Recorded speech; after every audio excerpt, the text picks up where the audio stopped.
All right, well, I think we can get started now. Um, Obviously, thank you, Natalie, for being here with us. Natalie's the founder of Dyslexia in Adults, and if you attended our conference this year, you will know Natalie pretty well. I'll let you take it over from here, Natalie. Wonderful. Yeah. Thank you to anyone who also was at the conference and has joined again. I know the Christmas period can be a really busy time, so Grace and I were also talking about maybe doing this session again next year. So if you do have anyone that you think would find this information valuable, then we'll try and get this to as many people as we can. So yeah, I'm Natalie, and I started Dyslexia in Adults in 2019 because I'm dyslexic myself, and also late diagnosed ADHD as well. And I realized that there is just not a lot of support for dyslexic people in the workplace. And so I'm really passionate about helping people fulfill their potential, get that promotion, get that pay rise, feel comfortable in work, leave work on time. These are the things that I really care about. So my qualifications are both that I have dyslexia and have been through the trials and tribulations of that challenge. I also have a qualification in executive functions as well. So we also have one of my team in the chat as well. So if anyone does have any questions or detailed things they want to mention, she's also in the chat. And kind of if you're wondering why Natalie is messaging you and talking, I'm not some kind of crazy human person. It's just one of my lovely team who have dropped into the chat. So one of the things we always like to start our presentations with is a reminder for anyone that captions can be a really valuable way to help you process information. So just a quick reminder on how to set that up. Quick way to make this presentation more accessible for anyone on Zoom is you're going to go ahead and turn on captions. The way you turn on captions is you're going to go to the bottom right-hand corner, click More. Once you click More, you'll select Captions. Then from there, a captions menu will open and you'll be able to click Show Captions. You can also adjust your language and other caption settings. Once you click Show Captions, you select your language and then captions will appear on the screen. So what else are we going to be talking about today? We're going to be helping you understand a little bit about why you're potentially struggling in interviews. Now, with the reason why we like to take the time of explaining dyslexia is that when you're able to understand your brain, you're able to kind of realize situations that are probably going to trip you up in advance and then build the strategies and structures to kind of figure those out. Doing things in advance, understanding the problems you're going to have can be really important to making sure that you build good structures and systems. But also, a lot of the challenges that we're going to talk about today in terms of interviews can also be challenges with regards to kind of talking ad hoc with people or kind of talking in meetings. So there's lots of different ways that you can take this advice and kind of use it in other areas of your life. Then we also like to, again, kind of give you some real life examples, some moments where you're kind of wanting to like think about things and do things differently, both because they can help you feel a lot less alone, but also they can kind of help you identify the moments that you're like, yes, I need to put in a better strategy there. Because again, it's always about trying to think about doing things in advance. And most importantly, making sure we talk about the tips, mindsets, strategies, shifts to help you succeed in your next interview. So, yeah, let's talk a little bit about what are some of the challenges that are associated with kind of dyslexia and interviews. So, because dyslexic people are big picture thinkers, we always like to start with that top level overview to then be able to help you kind of fill in the detail and all of the information. So, we always like to start at the top and then kind of give you more and more detail.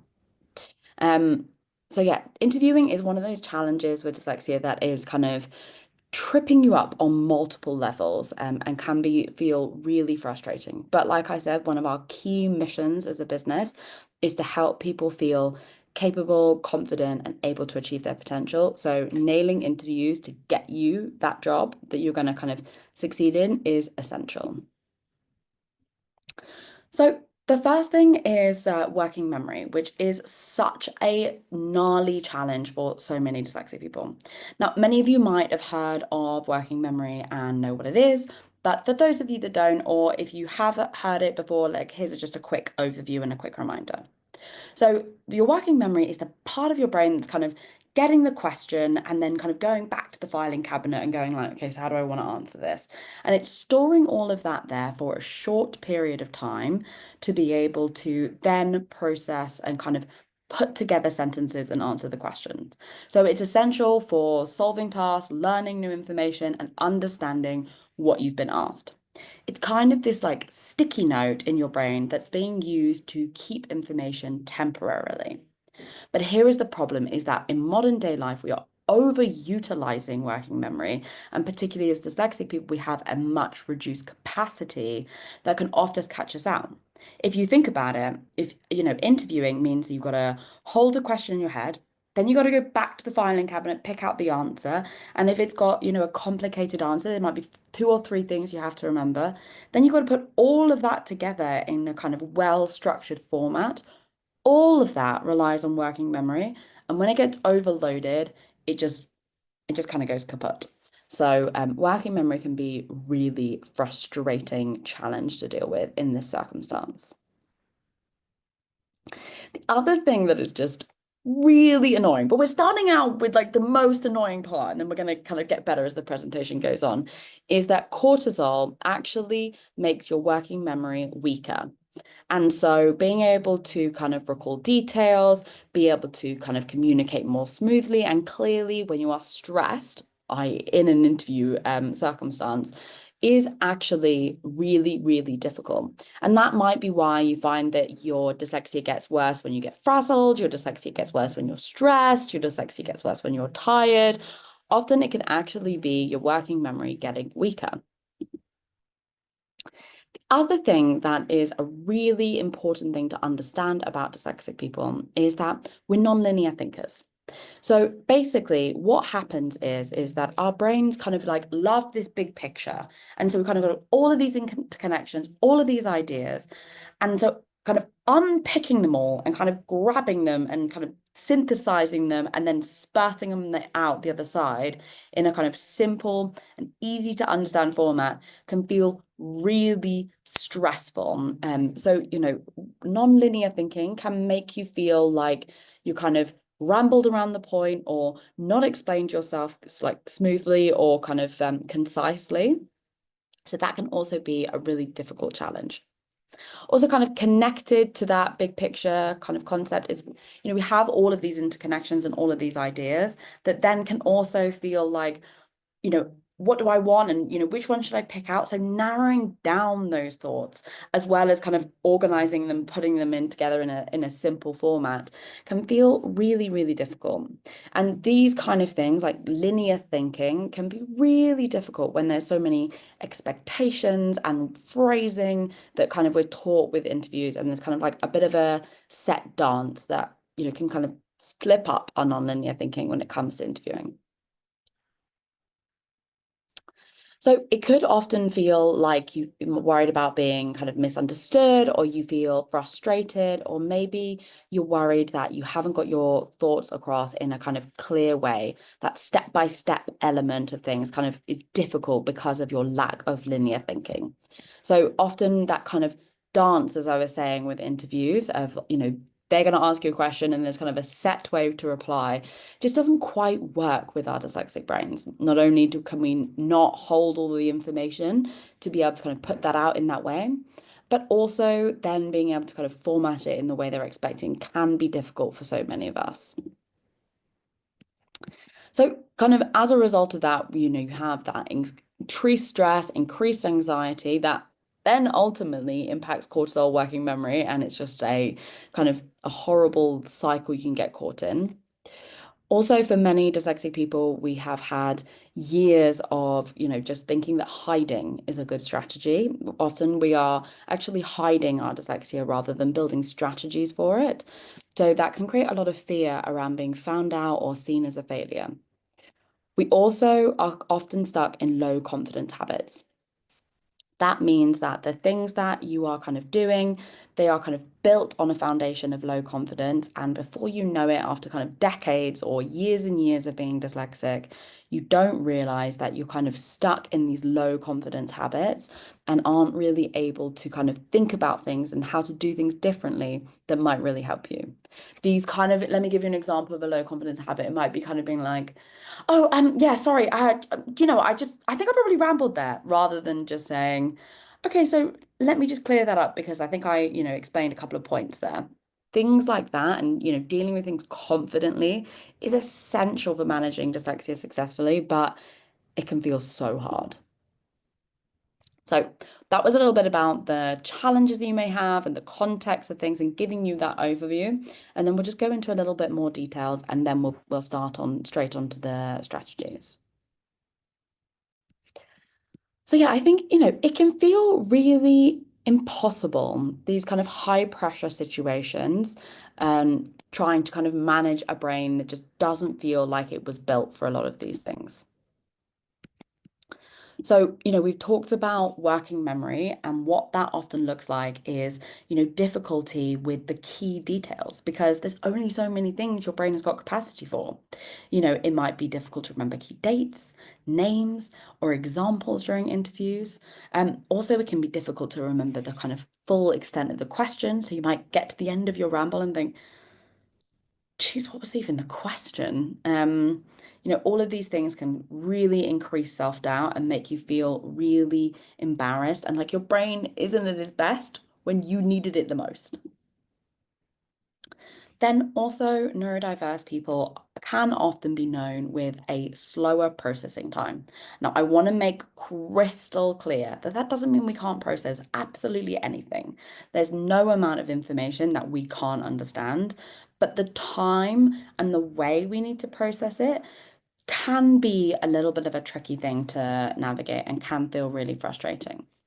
So it could be that, someone asks you a question, and then, every fiber of your brain is just screaming at you like, answer, answer, answer, answer, answer, answer. But actually the truth is that maybe you need 10 seconds. Maybe you need, a little moment. Maybe you need to drink a glass of water before you kind of like start speaking or start organizing things. But in those high pressure situations, it can feel like you just want to kind of answer the question quickly, talk about things immediately. And again, can like build up that frustration and self-doubt. Often when I'm speaking to people, the nonlinear thinking piece of dyslexia can often make people feel like they have kind of jumped from one thought to another, or they've connected the dots in their head, but they haven't communicated that well. So they feel like they haven't spoken concisely, or they haven't spoken clearly. And just that lack of structure kind of maybe makes you feel like your answers were incomplete, or that people don't see your true potential. And again, obviously, that leads us to feel really frustrated and really kind of irritated. Is there anyone in the chat that's got any like kind of particular frustrations there? Is it messy answers that you're finding difficult, or is it oh yeah, I managed to decided to open a pen. Which feels the worst? Slow processing, remembering the key details. I think for me, I don't mind the messy answers, but it's the key details that I get really frustrated if I particularly forget. And I also know that I can be quite a slow processor. So I will often feel like I didn't maybe kind of quite grasp the question until maybe a couple of seconds later. So yeah, let me know in the chat which one is worse: key details, slow processing, or messy answers. Okay. And then also those two-part questions can lead you feeling really frustrated when it comes to like remembering everything. Because again, when we're talking about working memory, if let's say there's kind of 4 to 6 things you can handle, and if someone asks you a two-part question, that's 2 things. Then we've got to kind of remember the answer, which obviously can have multiple parts with a multiple part question. It can feel really overwhelming and really difficult.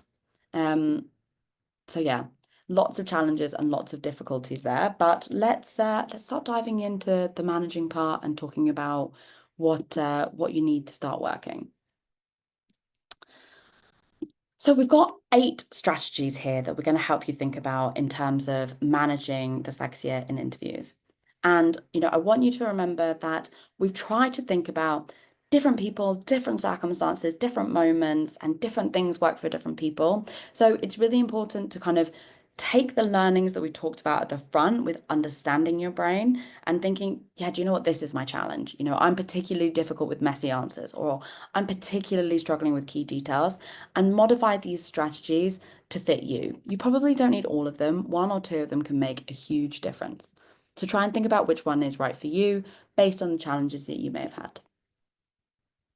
Now, this one, we're starting off with a banger. We're starting off really strong. This one is absolutely so valuable for people. If you are in the camp where you're thinking, slow processing is definitely me, then you need to start thinking about ways to create time to think. I feel like so many dyslexic people are like, how can I make my answers quicker? How can I get my thoughts quicker? And actually, here at Dyslexia in Adults, we are completely the other way around. We're like, how can I buy myself time? How can I give myself the time that my brain needs to process things? Because that's going to make me give the best answer. That's going to make me feel the most confident. That's not going to stop me from feeling like a fraud, because I know I need time to process, but I don't need to kind of feel embarrassed about it. I don't need to feel uncomfortable about it. So try and flip your approach round to, how can I give myself a little bit of time to think? And that's why we like filler phrases. So you'll often hear me say, if someone asks me a question, I'll be like, oh, good question. Okay, let me think that through. 10 seconds, 15 seconds, just to allow me to kind of think about things and, understand how my kind of brain wants to think and kind of put that together.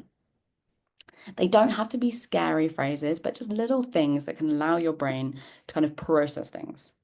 Now, again, one of the things here at Dyslexia in Adults is that we know is that low confidence can just really cripple you when you're dyslexic. And the way we implement these strategies are half the battle when it comes to kind of managing dyslexia. It's not just the strategies, but we've got to deliver them well. So we've also got a couple of scripts throughout this presentation to help you feel confident and capable when kind of delivering these. So a filler phrase example might be, that's a great question. When was the last time I had to manage an underperforming employee? Probably my last job. Let me think back to that experience. Do you see how, firstly, you've kind of gone, that's a great question. Then you've repeated the question back, kind of taking the information out of your working memory and also acknowledging what the question was and giving yourself time to think. Didn't have to feel scary, doesn't have to feel uncomfortable. These strategies can be easy to implement. I also think it's really important that you think about when you're kind of taking your interview, or what you're doing in the day to manage things. We know that the battery of neurodiverse people can kind of wane quicker. So scheduling things at kind of in the afternoon when fatigue is at its peak can feel really difficult. So try and think about when your brain works best and whether or not that's early morning or afternoon, so that you can feel kind of focused and energized. I know for me, like a 10:30 interview would be my kind of ideal time period. Like I'm awake and alive and I'm kind of ready for the day, but I also haven't kind of started using down my battery. But if I was going to take an afternoon meeting, I would really think about what I'm going to do that day to make sure that my brain isn't kind of mush by 3 o'clock. She says doing a presentation at 3 o'clock, but I did actually have like a long lunch beforehand, so I was kind of prepared. Then the third thing I wanted to take a moment to talk about is the STAR method and how to kind of organize your thoughts. If you haven't heard of this before, the quintessential approach for managing interviews is the STAR method. So when someone asks you a question, you give them that situation, that overview, that big picture that we as dyslexic people love. Then you tell them what you did and how you managed it. And then you tell them the action that you may have done. And then most importantly, you tell them the result. And so, when we were talking about working memory, so say we've got this 2-part question, then you've got to remember the kind of 4 parts of, I set off my balloons there, the 4 parts of the kind of STAR method, and that's 6 things. You've not got any more room in your working memory, plus you're maybe a bit stressed, so maybe there's only 5 things we can handle. So kind of what we wanted to think about, because it can feel quite inherently undyslexic friendly, the fact that there's a lot of things you've got to remember. Also, it forces you into a little bit of a linear feedback and kind of approach. But the way that we like to kind of talk to people about the STAR method with dyslexia is remember that we are inherently storytellers. We inherently love to say pictures or analogies or give examples. And this is that at the end of the day. It doesn't have to feel like this big, scary thing that you're feeling really overwhelmed by. And the way I kind of think about it is like a funnel down. You're doing that thing of kind of setting the scene, and then you're just going down the story. So if the STAR method is kind of utilizing too much of your working memory to kind of have things so regimented, try and think about it as a story that you're kind of going through step by step. And then it starts to feel a little bit more dyslexic friendly, starts to feel a little bit less uncomfortable. These are just kind of guidelines to help you process your thoughts. So again, kind of how that might look if you are trying to think about, how to talk about the STAR method. So in my last job, we did face a sudden dip in team performance, and I was kind of tasked with looking at the team's low morale and looking at boosting productivity and looking at any challenges there might be. So I did start by creating one-on-one meetings to the team, hearing their concerns, and then kind of looked at the feedback system that needed. Then ultimately, because of that feedback system, I boosted productivity and we increased our productivity by 20% in the next quarter, and our morale based on the metrics that we had improved. I think some of the times the things that I, see dyslexic people do is they try and like memorize these kind of things, and then they really overload their working memory. So, we wanted to talk through this example to help you realize that the STAR method is just storytelling with a little bit of structure to keep you on track, and it doesn't have to be this really scary thing that overloads your working memory. So then also when we're talking about working memory, what we're trying to understand is how can you process everything that's going on? So if you've got that two-part question and you're thinking, okay, Natalie, well, the last thing I want to do is hold on to that question as part of my working memory, then think about the answer as well and not overwhelm myself. How do I deal with that? So one of the things that, we all know dyslexic people, we've got a notebook right by us at all times. We are like attached to that thing like it is kind of an extension of our lives. Bring it in, open it, jot down the questions. If it feels like kind of one or two words will help you process your thoughts, get your questions out, this can be really, really easy to kind of track what you've answered or help you kind of process or think about the things that are going on. Taking notes shows that you're engaged and it shows that you're committed to doing a good job, and it is important to you to deliver well in this interview. It does not make you seem like you are not capable. It is really important to kind of flip your mentality when it comes to these type of things. I remember, so I worked at Amazon for a time period, and for anyone that has kind of gone through those kind of companies' interview processes, they're grueling. They are hellish. So I think I had 7 rounds of interviews, and they require you to answer in the STAR format as an expectation. They also, you can't give the same example twice. So I would the last round of the interviews you have so one of the 7 interviews was being interviewed by 6 people, and you're not allowed to give the same example twice.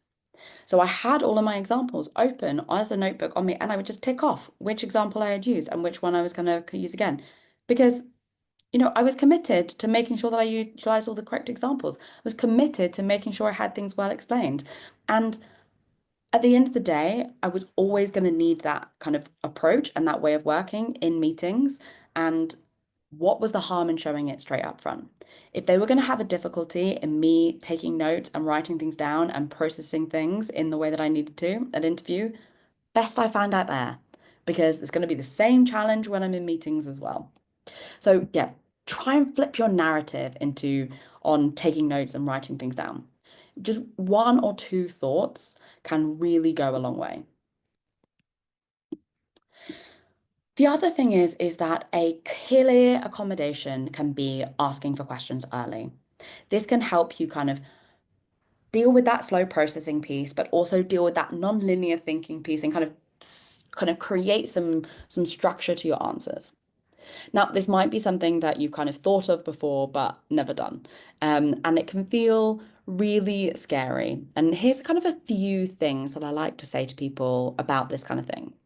So firstly, if someone doesn't want to give you the questions in advance, the topics will really help you as well. So just asking for the topics can be a great idea, which will help you organize your thoughts and kind of prepare thoughtful and confident answers. That's, what you want to say. So, if I get the topics in advance, I'm able to organize my thoughts and kind of prepare thoughtful and confident answers.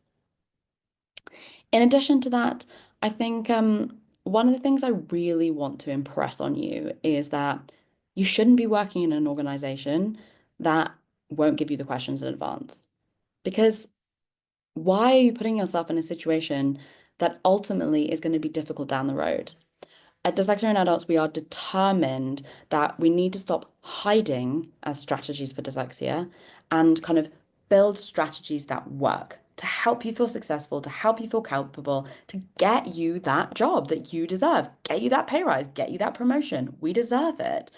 So the thing I always say to my clients whenever they come to me and they're like, oh, I've got an interview, I'm like, this is an amazing opportunity to figure out if this is the company for you. Not only are they judging you, but you're judging them. Asking for the questions in advance is a real indicator of what that company is like, what that culture is like, whether or not it's the right workplace for you. I would really encourage you to kind of try and think about the kind of reality of what workplace works for you and how this is an opportunity to figure it out. And again, it's all about doing things confidently. So here is a quick script. Hi, I'm really excited about the upcoming interview. Would it be possible to receive the interview questions in advance? This would help me better prepare and ensure I get the most thoughtful responses. Doesn't have to be scary, doesn't have to feel uncomfortable. Trust me, it is really worth giving a go. Now, we kind of talked a little bit about taking notes before and, how that can help you get the kind of question out of your head and kind of also deal with some of the working memory challenges. But also, that structure and organizing your thoughts can also be really helpful to bring in notes. I promise you, when I went into that interview at Amazon, I had 10 pages of very well written notes. Not, War and Peace in the kind of script that I was trying to do, but just jogs, structures of the way I wanted to say things to help me feel like I wasn't kind of scared of forgetting something or to help me feel like I wasn't going to kind of lose my train of thought or get worried. And then, I never actually relied much on that notebook, but just having it, managed that stress, managed that concern so that I actually had a better working memory, that I was actually able to feel more confident. So, bringing in notes, firstly, can help you feel confident and capable. It can also help you remember key details. It can help you manage the kind of organization of your thoughts. And most importantly, again, if you think your employer is going to have a problem with it, should you be working there? Should it be the company for you? And, it really does have to be as simple as a quick glance down to be like, oh, yeah, that's my point. Something as simple as that can go a long way. I think also one of the things that we have prepared in advance is a kind of a little bit of an overview on how to kind of think about notes and how to prepare them for interview. We've got a little resource afterwards that's going to be sent over with the slides and the recording as well. So just a reminder that that resource is coming as well. So I think my amazing team has gone above and beyond for you guys. So hopefully that's going to be really useful as well. And, feel free to share that resource far and wide as well, but just do give us credit for it. Just do make sure that people know about dyslexia in adults and the amazing work that we're trying to do. So, yeah, and also, there's nothing wrong, again, with asking for extra time. A lot of interviews now are requiring you to do kind of like, little quizzes or to do like work and to kind of like think things through. Knowing you have that time can really allow you to go at your own pace, reduce stress, and help you think more clearly. These things, again, like I'm stressing over and over again, because I really want you to believe this, that it will help you work out if this is the company for you. It is not something you should be embarrassed or ashamed about. It is also a legal requirement for these companies to offer these accommodations. It is not like something that they're doing out the kindness of their own heart. It is a legal requirement. So I'm looking forward to our job interview for blah, blah, blah position. Would it be possible to add an additional 15 minutes to the interview? Would help me provide more thoughtful and careful answers and help me feel more relaxed in the interview. Or you could again use this if you're having to do a kind of timed piece of work or something like that. And these things can just, yeah, again, like really manage that stress and that worry. So, how can we manage that anxiety piece and kind of deal with that? I know it can sometimes feel a little bit like every fairy and a little bit, like woo-woo to think about, taking a few deep breaths and grounding yourself. But one of the things that I've learned with executive functions, and executive functions are basically your kind of brain CEO. It does all of the organization, it's working memory, it's planning, and all these things. And it can go online and offline. If you're stressed, if you're anxious, it's going offline. It's just like it's saying goodbye, it's checking out of the conversation. So kind of remembering to regulate yourself is really important. It's one of the things that I've learned more and more as I've gone through the journey of my own neurodiversity, is I used to just like swing in 10 minutes before and just be like, yeah, I'm fine. But I wasn't kind of centered, grounded, calm, and I would be kind of like, because I'm, dyslexia and ADHD, so I'm kind of turning up late, turning up last minute, just like rolling in. And actually, what I've learned is that kind of calming my mind, preparing myself, getting there in advance is really important to helping me do a good job. Okay, so that is the end of our presentation and all of the details that we've covered today. I know there was a lot of things that we covered and we thought about. So yeah, if anyone's got any questions or if it is anything you want to ask, Grace, I presume that we're okay to ask people to either come off mute or they can pop things in the chat. Not sure how this webinar version works and what is easiest. Yeah, I think it would be great to, if anyone has any questions, to put them in the chat now and we can have Natalie answer them directly. Let me see. Wonderful. And while people are kind of giving them a second to think of the questions, in true ADHD format, I just realized that my laptop is about to die, so I'm going to go pop it on charge. No worries, thank you.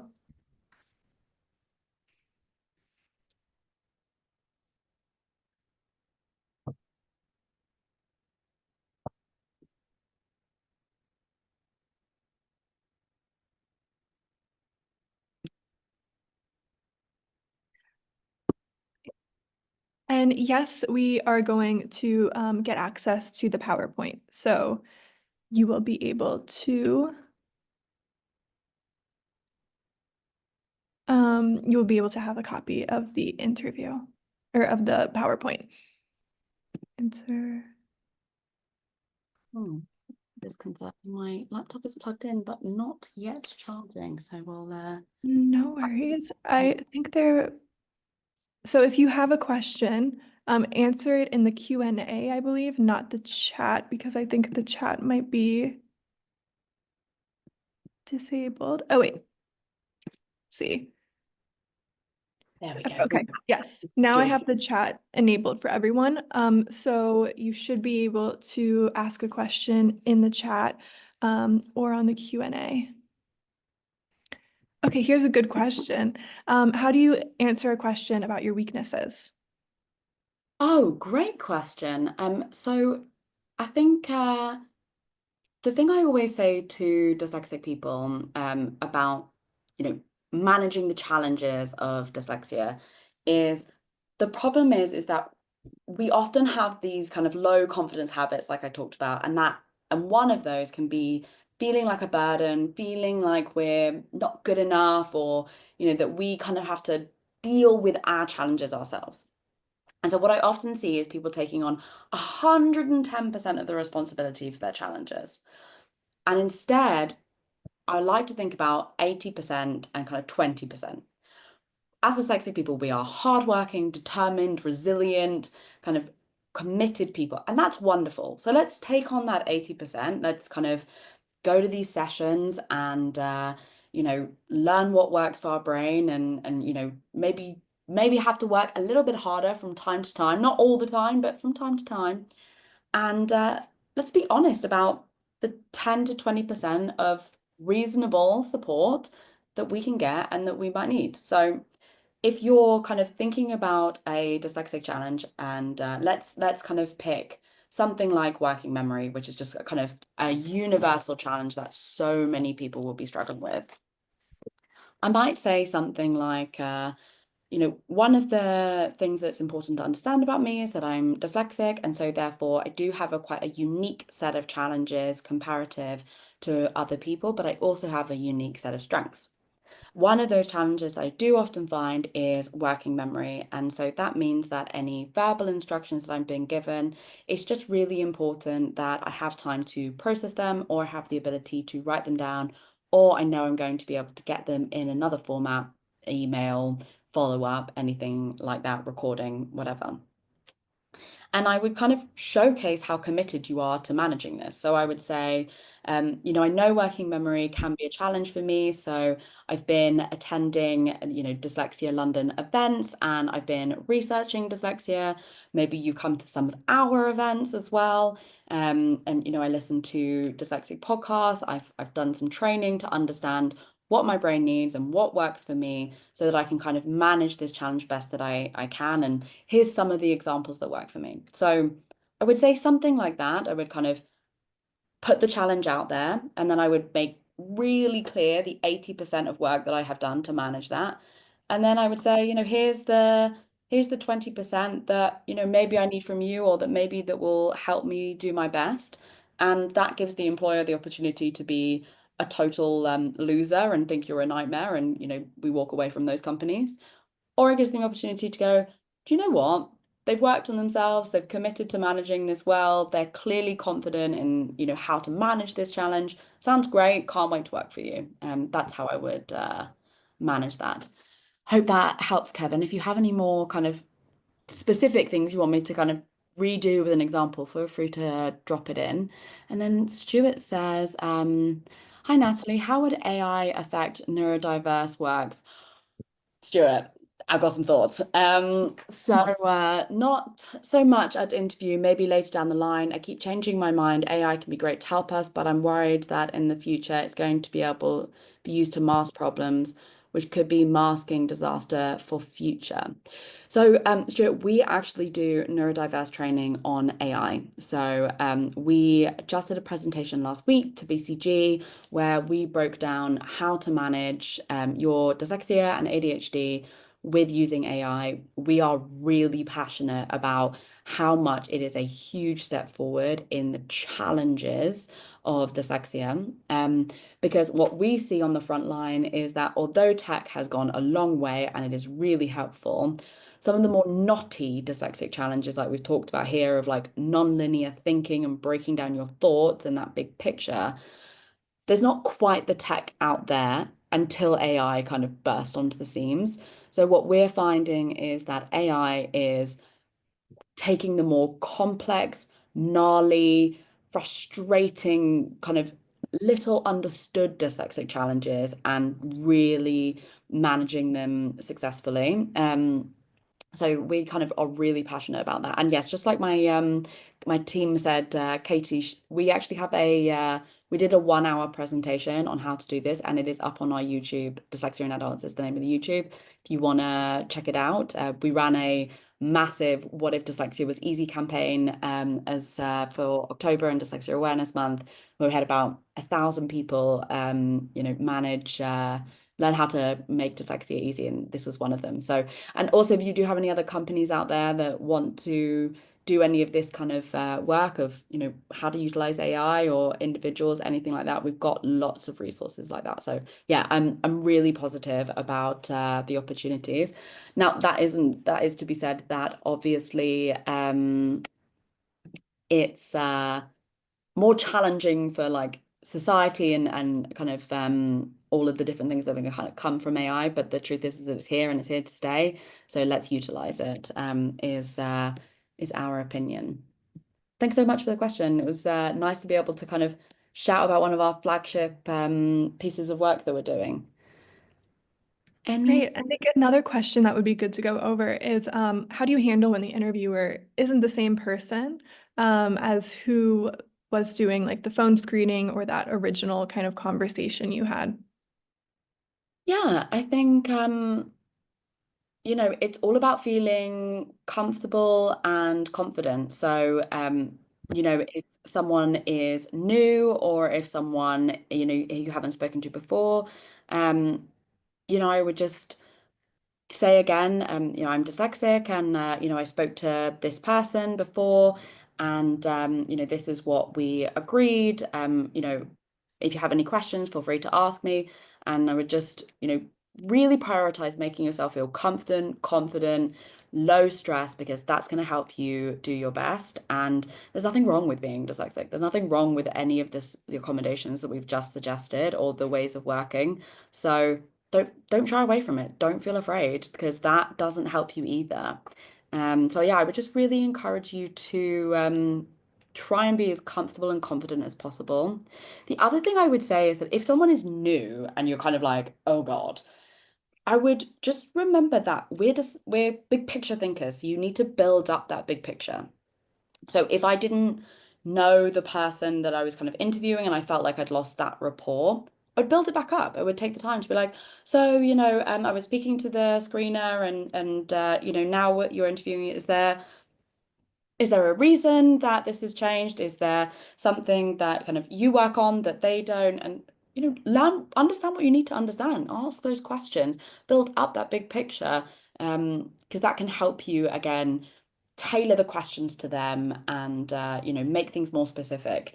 That would be probably how I would think about it. The other thing I wanted to say as well, sorry that some of my answers are very long. I just got a lot of thoughts. I'm very passionate.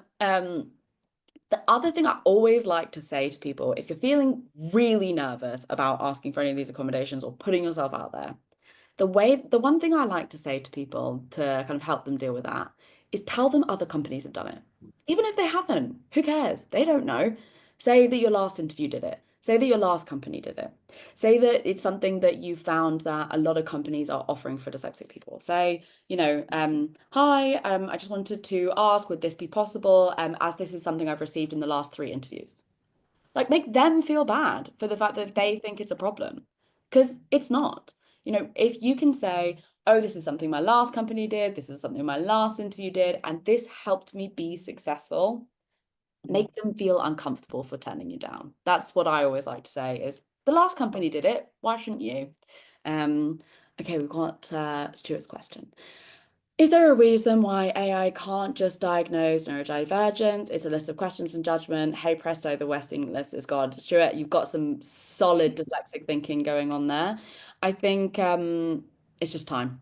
Just these things unfortunately take time and take money and obviously because of the accommodations that you get, because of the support that you can get, they do need to be diagnosed properly and if someone has the incorrect diagnosis, then it will stop them learning and understanding what they need. Obviously, we need to, get quicker diagnoses. And, I'm still on the NHS waiting list for my ADHD diagnosis, despite having a private one. So yeah, I mean, it needs to be dealt with, but unfortunately, it's just time and effort. And Stuart, we need all hands to the pump on the help for neurodiverse people. So maybe this is your time to figure it out and do it and you deal with the waiting list, because there is a lot of work to be done, I think is what I would say. But yeah, no, definitely it's coming down the track. And actually, I would say that there is an amazing dyslexic screener that has just been approved that is going to also do really great things. So there is actually change coming down the track as well. And it's not quite my area of expertise, because you have to be a teacher to, if you have to have like teaching qualifications to be able to diagnose people. So it's not quite my field, but if anyone doesn't know Jo Reese, who was also at the event, the Dyslexia London event, she's kind of my knowledge source on that as well. So yeah, that's my answer to that. Great. Oh, sorry, I was going to ask one other question. So some people might not have an interview set up right now. What is maybe some exercises they could do to prepare for like a hypothetical interview in the meantime, if they were to get one maybe more spontaneously or not have like a few days to prepare?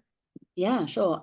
Meetings and interviews, 90% of this advice crosses over. So stop feeling invisible in your meetings, stop staying quiet, stop not utilizing your amazing dyslexic ideas, start communicating them, start learning how to break down your thoughts in the moment. Meetings are the best way to do that. So, interviews, meetings, utilize a lot of these things. I think if there was one thing I would love you to get really good at, and kind of just it to feel so second nature, it would be filler phrases. I love filler phrases as this ability to give yourself time, give yourself space, allow yourself to process the thought correctly. So many people are just kind of like trying to like push out the idea immediately, and then I had a coaching client yesterday, and she was telling me in a meeting, she's a senior manager in the NHS, and she told me that she had this amazing idea to actually deal with a waiting list of her own, and she was like, you should sit it in a meeting, and she felt like she rambled because she didn't kind of take the time to break down her thoughts, and then she just muted herself halfway through. She went, "Yeah, do you know what, never mind," and muted herself. And if she'd have maybe just taken the time to either like repeat what she'd just said in a more succinct way, or kind of taken a bit of time to break down her thoughts, who knows what would have been impossible. But muting yourself, definitely not the answer. So filler phrases would be my suggestion. And yeah, just practice in meetings. That would be my suggestion. Great. And I think Stuart asked another question. Yeah. Can you ask Copilot to interview you for a specific job and record the answers? Yeah, absolutely. These aren't questions, Stuart. These are just great ideas. So for everyone else who's listening, can you ask Copilot to interview you for a specific job and record the answers and keep doing it? Print the answers for when you get nervous, just an idea. I get brain freeze. So this is where we were talking about here with that brain freeze is taking a note. So you could do exactly this. So you could do that whole Copilot thing and then take those notes in. But we would just really recommend that you do it in a kind of very glanceable, very kind of easy to digest structure. So, we just want to kind of manage that brain freeze thing by kind of having 2 or 3 points, or a kind of like an overview, even a picture that will kind of help you remember things, any key information that you want to remember, all of that to just make sure that you manage that brain freeze. And instead of kind of going, wanting the brain, the world to swallow you up, look down. Sorry, I lost my train of thought. Here's where I was at. Keep on going. Crush the interview. Get the job. Live happily ever after. Great. Thank you so much, Natalie, for all your insight and for sharing all of this with us. I don't think we have any more questions. But yeah, like Natalie said at the beginning of the webinar, we're going to try to do this again after the holidays, potentially in February. And we do have this being recorded, and it will be available for your review if anything comes up. And make sure you follow Natalie on Instagram, and I believe if you have, yeah. Great, Yeah, yes. so I was going to say, here's where you Perfect. can find us. So we're everywhere. So we've got a podcast with a lot of this information. We've also got kind of all the key social media: TikTok, Instagram, LinkedIn, and they're on Dyslexia in Adults. Is the name. We also do one-on-one coaching, and we have lots of kind of programs and different bits and pieces coming up in 2025 that, you can kind of get involved with and get more of our advice and support and rebuild confidence. We also are doing a lot of work with companies as well. So coming up, we've got the Department of Trade, and we're also working with a section of the MOD. We've also we've got conversations with the Rothschild Group, and we have a long-term partnership with BCG. So if any of your companies feel like they would be a good fit, and Salesforce as well came in yesterday. So if anyone has any is kind of working for a company and they'd like to bring us in, please do think of us, because we really feel like there is so much advice that is needed for people with neurodiversity, and it doesn't have to be scary and it doesn't have to be overwhelming. Great. Thank you so much, Natalie. I will end this then. And yes, looking forward to being in touch and working together again soon. This was super helpful. Speak to you all soon. Have a lovely rest of the weekend, guys. Thank Bye. you. How do I end this? Oh, end. All right. Thank you. Bye. Bye.